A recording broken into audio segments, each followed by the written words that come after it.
June 1 నుంచి థియేటర్స్లో ప్రదర్శన నిలిపేస్తామని చెప్పారని పవన్ సినిమా వచ్చినప్పుడు మాత్రం ఇలాంటివి గుర్తొస్తాయి అంటూ విశాఖపట్నం జిల్లా గాజువాకలో జనసేన నేతలు మండిపడుతున్నారు. AP deputy CM Pawan Kalyan cinema release కాకుండా అడ్డుకునే ప్రయత్నం చేస్తే చూస్తూ ఊరుకోమని ఆగ్రహం వ్యక్తం చేస్తారు.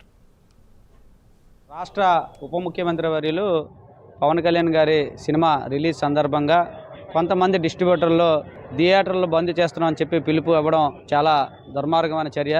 ముఖ్యంగా ఆయన సినిమాకే ఇన్ని కష్టాలు తీసుకొస్తున్నారంటే గతంలో వైఎస్ జగన్మోహన్ రెడ్డి అధికారులు ఉన్నప్పుడు సినీ ఇండస్ట్రీని వెళ్తున్న స్టార్ హీరోల్ని అగౌరవపరిచి వాళ్ళని ఇబ్బంది పెట్టి వాళ్ళని అగౌరవపరిచిన ముఖ్యమంత్రిని మర్చిపోయి ఈరోజు కూటమి ప్రభుత్వం తీసుకొచ్చి అనేక విధాలుగా అన్ని శాఖల వారికి అంటే అన్ని సంఘాలు కులాల వారికి అందరికీ కూడా న్యాయం జరగాలన్న దీని మీద ఉప ముఖ్యమంత్రి వర్యులు పవర్ స్టార్ పవన్ కళ్యాణ్ గారి సినిమా రిలీజ్ అడ్డుకోవాలన్న ఆలోచనలో ఉండడం చాలా దుర్మార్గం. ఇంకో విషయం ఏంటంటే ఈయనకే ఇన్ని కష్టాలు ఉంటే ఈ సినిమాకి ఇన్ని ఇబ్బందులు పెడుతుంటే చిన్న చిన్న టాలెంట్ ఉన్న హీరోలు చాలామంది ఇండస్ట్రీలో ఉన్నారు.